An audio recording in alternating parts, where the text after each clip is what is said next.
Padre, Hijo y Espíritu Santo.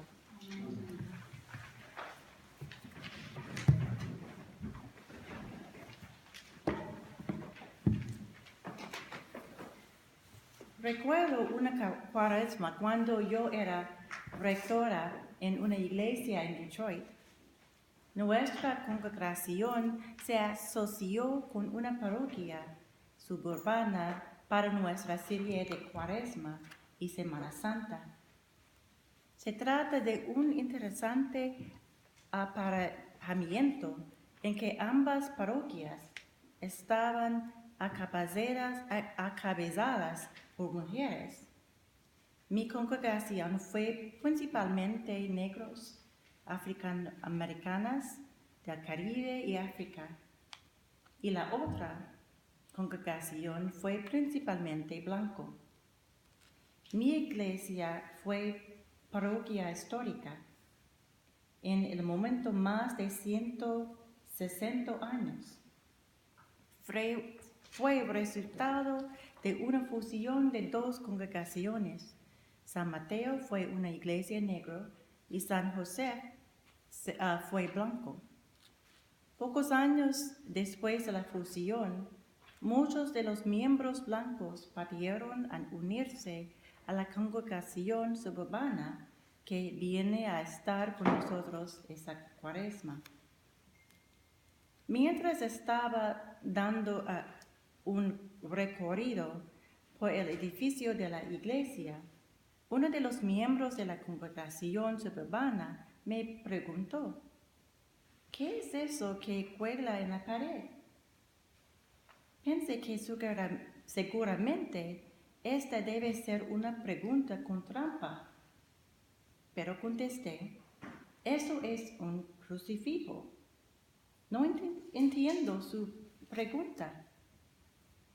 Él muy orgullosamente pasó a explicar que no tiene ningún tipo de crucifijos en su iglesia porque Jesús ha resucitado de entre los muertos. Me dijo, no necesitamos verlo muerto en la cruz.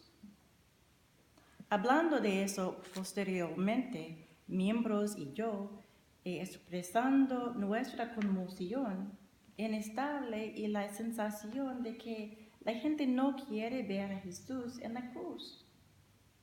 Continué la conversación explicando al hombre que sabemos que Jesús resucitó de entre los muertos, pero que no podíamos tener un Salvador resucitado si primero no había muerto, y Él murió en la cruz.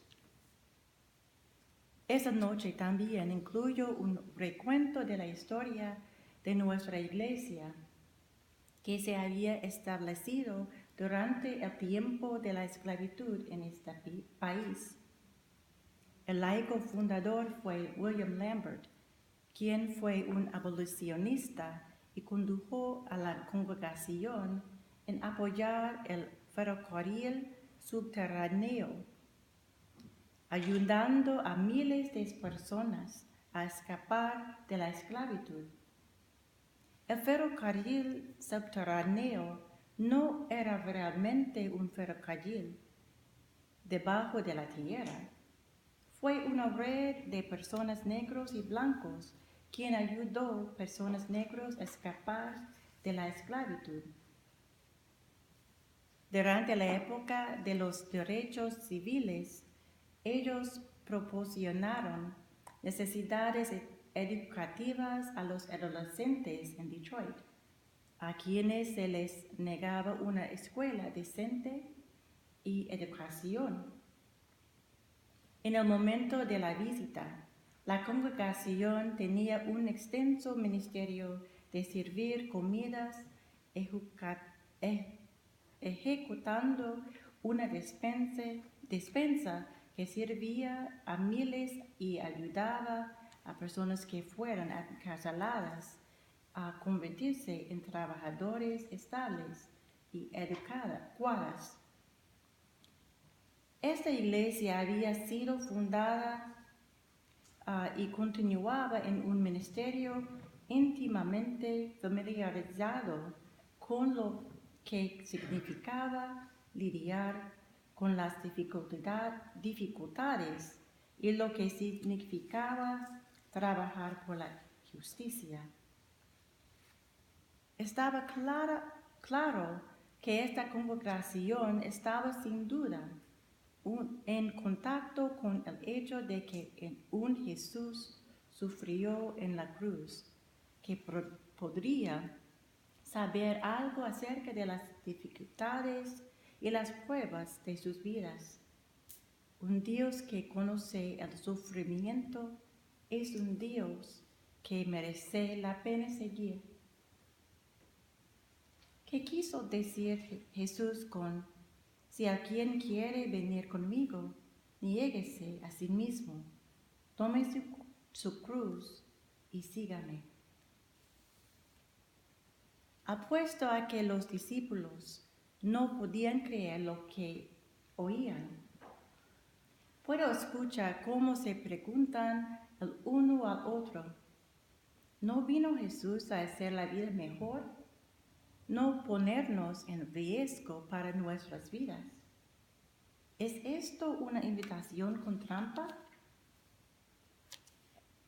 Jesús nació en una familia que vive bajo la ocupación.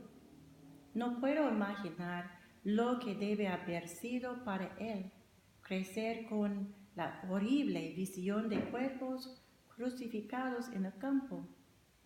Las cruces con personas crucificadas en ellas eran tan comunes como conduciendo para la autopista y ver las vallas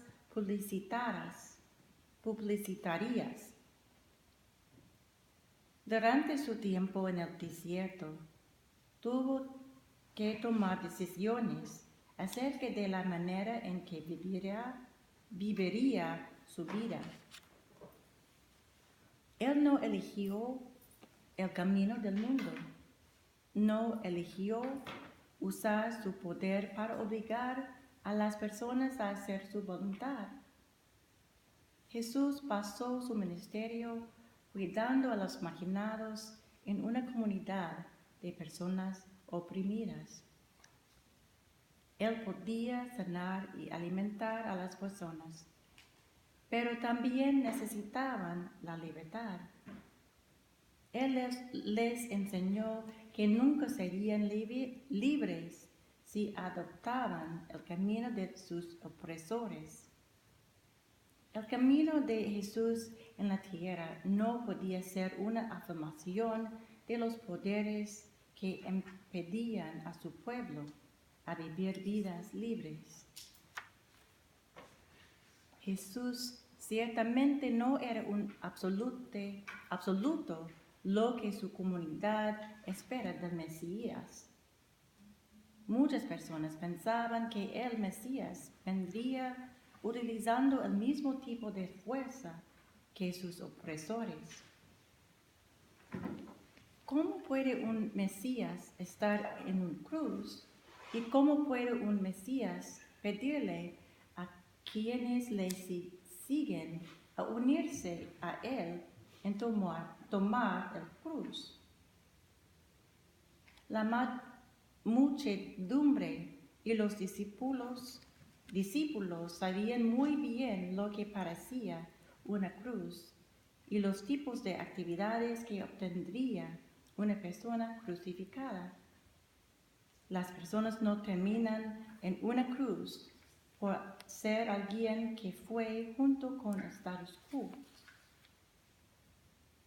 Una cruz no era para alguien que estaba dispuesto a aceptar la forma en que la sociedad era. La gente acabó en la cruz principalmente porque se enfrentó a sus opresores y dijo no a la injusticia de sus palabras o actos. La cruz era un arma de control utilizada por los romanos para mantener a la gente callada y para mantenerlos en su lugar. para hacerlos muy temerosos, para defender lo que es justo. Así que cuando Jesús hizo la invitación a tomar la cruz, los discípulos y el pueblo no estaban confundidos acerca de lo que quería decir. Sabían que Él les llamaba a arriesgar sus vidas por el bien de la justicia. No querían oírlo, pero tampoco estaban tratando de reinterpretar su simple declaración para hacerla más atractiva o conveniente o menos amenazador.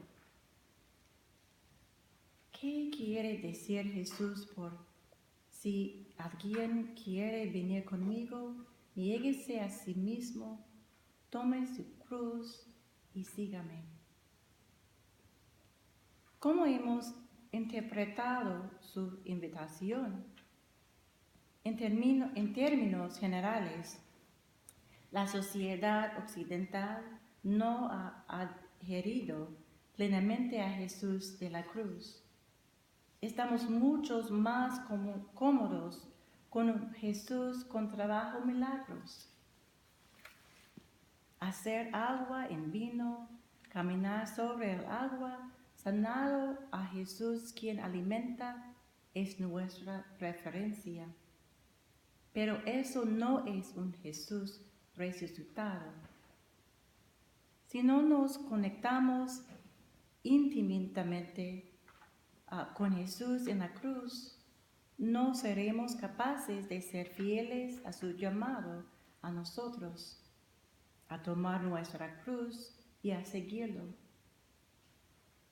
Tomar la cruz es un asunto de discipulado, comprometerse a una vida de crecimiento de la fe mediante la oración, la adoración, el estudio, la mayordomía, la comunidad, el servicio y la acción. A través de los siglos, las personas han continuado buscando un evangelio cómodo en vez de un evangelio que suscita discípulos como Pedro. Discípulos que luchan constantemente con ir a los lugares que el verdadero discipulado les conducirá.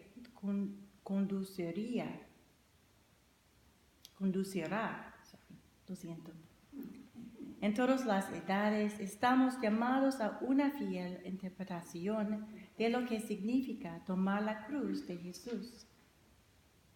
Esto ha significado cosas diferentes en momentos diferentes, pero siempre ha significado que las preocupaciones de las personas vulnerables como foco primario de la vida y del ministerio de la comunidad de fe y para cada uno de nosotros como discípulos de Jesucristo.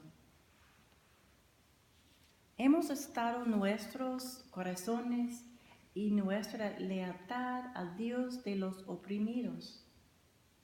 ¿Cómo te llamas para tomar su cruz hoy? ¿De qué manera está usted siendo llamado a tomar un riesgo en favor y en solidaridad con otros?